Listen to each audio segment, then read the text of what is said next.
Every year, the NBA holds this anonymous player survey, basically a safe space where players can speak their truth. No media filters. No sugarcoating. Just raw, unfiltered opinions. And this year, the league just got a brand new name at the top of the most overrated list. Tyrese Haliburton. Now, let that sink in for a second. Haliburton, the dude who's been one of the faces of the Pacers' resurgence? The guy dropping dimes, lighting up the scoreboard, and smiling his way through post-game interviews? How could he possibly be the most overrated? But the numbers don't lie. In recent years, players picked guys like Rudy Gobert and Trae Young, players who were always polarizing. But Haliburton being on that list? That caught everyone off guard. Because let's be honest, from the outside looking in, his season looked elite. Let's run through it. December. He leads the Pacers to the NBA in-season tournament final. Not just coasting there either, he's taking down powerhouses like the Celtics and the Bucks. February. Voted in not just as an All-Star, but an All-Star starter. May. Named All-NBA, which triggers a $40 million bonus in his contract. August. Represents Team USA and helps bring home a gold medal. By every traditional metric, awards, stats, team success, this guy had a dream year. If you're a fan or a casual viewer, you're probably thinking, yo, this guy is legit. He deserves the hype. But NBA players, they see through a different lens. And that's where the resentment starts to boil. Because when players vote someone most overrated, it's not just a casual opinion. It's personal. It's layered. It's a mix of, I'm better than him, he hasn't earned it, and why is he getting the spotlight? Think about it. There are guys in the league grinding for years, putting up numbers, and still getting ignored, while Haliburton, who's only just hit the spotlight, is suddenly being crowned as a top-tier star? Players don't forget stuff like that. And it's not that Haliburton is bad. He's not. He's talented, smart, efficient. But for other players, it's about the level of praise. When a guy like Tyrese gets treated like he's Steph, Ja, or Luka, that's when dudes start talking. That's when egos flare. That's when the hate brews. And it's not just about the fans or the media hyping him up. It's about the money, the All-NBA nods, the Olympic spot, all coming fast, maybe too fast. So in this section, we're not even diving into Haliburton's actual game yet. This is just the setup, the why behind the hate, the politics, the perception, the pecking order in the NBA. And for a lot of players, Tyrese Haliburton skipped the line. So now that we know why players are salty about Haliburton getting so much love, let's actually talk about what he does on the court. Because if you only look at the hype, you might think he's the next Steph Curry or something. But if you really watch the games, there's a little more to the story. Haliburton is a solid player, there's no denying that. When you give him space or play him soft on defense, he'll make you pay. He's not afraid to pull from deep, and his jumper, while kind of unorthodox looking, is super effective.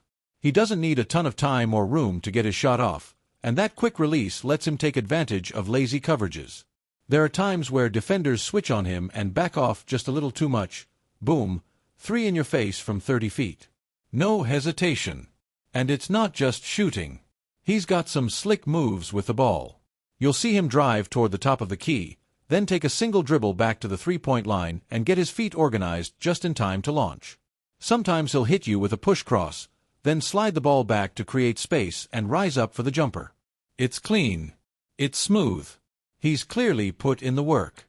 But then you start noticing what happens when teams really pressure him. And this is where it becomes clear why some NBA players think he's overrated. His ball handling is decent, but it's not elite. Against top-tier defenders, he starts to look a little shaky. There's one play where the defender is showing a wide-bladed stance, almost inviting Tyrese to drive left, but instead of taking the easy lane, Haliburton tries to force the ball right and ends up getting stripped clean. You can see that his handle doesn't hold up under pressure. That's a problem when you're a lead guard. It gets even more obvious in pick-and-roll situations. When the defense blitzes him or sends 2 to the ball, he panics. Instead of staying calm and keeping the dribble alive, he picks it up too early and rushes to make a pass. That hesitation, that instinct to escape instead of absorb, messes up the rhythm of the whole play. And against playoff-level defenses, that's exactly where they'll attack you. Even in isolation, if a defender cuts off his initial drive, Tyrese doesn't really have a deep bag of counters. There's no deadly step back, no shifty hesitation move, no elite change of direction. So when his first move doesn't work, he either forces a tough shot or turns it over. And once you start seeing that pattern, you kind of get why some players feel the way they do. From the outside, it's easy to say he's an all-star, an all-NBA guy, part of Team USA, he must be legit. But from the inside, when players watch that tape and compare it to what they know they can do, a lot of them are thinking, yo, I could take this guy one-on-one, and he's getting paid more than me. That's where the hate really starts to build. Because in the league, respect isn't just about stats or highlights. It's about your game. What can you do when the lights are brightest and the defense is elite? Tyrese Haliburton has proven a lot this season, but to some players, he hasn't proven enough. So now you've got players watching Tyrese Haliburton rack up accolades, All-Star starter, All-NBA team, $40 million bonus, gold medal with Team USA, and they're sitting there thinking, this dude? Really? And look, it's not all hate. There's definitely some respect in there. But in a league built on pride and comparison, when someone you don't believe is on your level suddenly gets crowned a top 20 player in the world, it stings. And the money? That's a whole other level. Players know the salary cap is booming, but they're still looking at these contracts side by side. Tyrese Haliburton is getting paid on the same tier as Anthony Edwards, and more than guys like Kyrie Irving, Shai Gilgeous-Alexander, and Donovan Mitchell. That's where things get messy. Because now it's not just about who's better, it's about who's valued more. And that's a shot to the ego. A lot of guys in the league believe Tyrese Maxey, for example, is more respected. Maxey didn't make Team USA. He didn't get a $40 million bonus. He didn't get half the spotlight Haliburton got this year. But he's grinding every night and gaining real respect. So when players see Haliburton getting the gold medal moment, it doesn't feel earned. It feels like the system is pushing him forward before he's actually ready. And then there's the Olympic team. That's a sacred space for NBA players. That's not just another all-star game. That's the elite of the elite. Being picked for that roster means you've made it. It's the ultimate nod of respect. Guys are fine with LeBron, Steph, KD, those are legends. But when they saw Haliburton standing on that podium with the gold medal, that hit different. That's when a lot of guys said, nah, this is getting out of hand. And maybe it is jealousy. But in the NBA, respect is earned through battles, playoff wars, clutch moments, big-time shots in hostile arenas. And to some players, Tyrese hasn't been through enough of that yet. They look at his body of work and think, he got too much, too soon. And when a guy climbs that high, that fast, without the grind they believe is required, the whispers turn into noise. This isn't just about basketball anymore. It's about status. It's about image.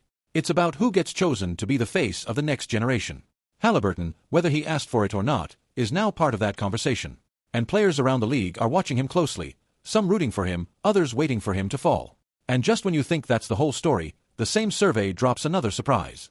Because on the flip side of most overrated, the players also named someone most underrated. And that answer is just as eye-opening.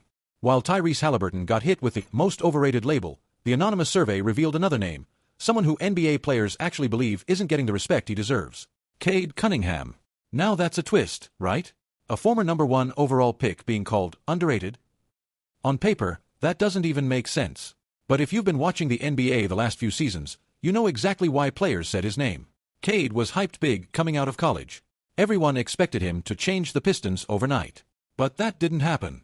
In fact, Detroit got worse. Year after year, their win totals dropped. 23 wins, then 17, then just 14. And naturally, the public started turning on Cade. Twitter called him a bust. Some analysts, even smart ones like Kevin O'Connor, started using the B word, the same word that haunts every top pick who doesn't become a superstar right away. People wrote him off. Said he couldn't lead. Called him the biggest fraud since Anthony Bennett. But NBA players, they saw something different.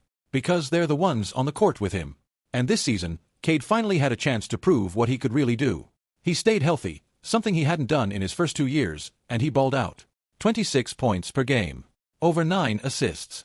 He became a real threat to score or make the right play every time down the floor. Defenses had no clue how to stop him. He wasn't just producing, he was controlling games. It wasn't flashy. It wasn't loud. But it was real. And that's what players respect. So when they saw his name on the most underrated list, it wasn't a sympathy pick. It was a sign that the league hasn't forgotten. They see the work. They see the growth. And they know the story isn't finished. That same survey gave a few more insights into how players view the league today. Most of them think Shai Gilgeous-Alexander, not Jokic, is the real MVP. Even though Jokic averaged a triple-double again, players feel like SGA's impact on OKC's rise can't be overlooked. It's a reminder that sometimes the stats don't tell the full story, the respect of your peers does. They picked the Celtics to win the title. Said OKC and Cleveland were close behind. And when asked who the face of the NBA will be 5 years from now, almost all of them said Victor Wembanyama. But even that came with a hint of doubt. He's got a blood clot issue now, and nobody knows what that means long-term. So a few votes went to guys like Anthony Edwards and SGA. But here's the thing, being the face of the league isn't just about talent. It's about winning. Think about it, Bird and Magic in the 80s, Jordan in the 90s, Shaq and Kobe in the 2000s, LeBron and Steph since 2010. What do they all have in common? Rings. You have to win to be the face. So if guys like Anthony Edwards want to be that next face, they can't just put up numbers. They need banners, parades, moments that last forever. That's the bar now. And then, tucked away near the bottom of the survey, there's one last fun question. Who's the one player nobody wants to fight? James Johnson. For the 4th year in a row. The man barely plays anymore, but he's got a black belt in karate and a 27-0 record in MMA and kickboxing. Even in a league full of world-class athletes, nobody wants that smoke. And honestly, that kind of respect, it's the purest form there is. Because in the NBA, talent gets you paid, media gets you famous, but respect? That's earned on the hardwood every single night.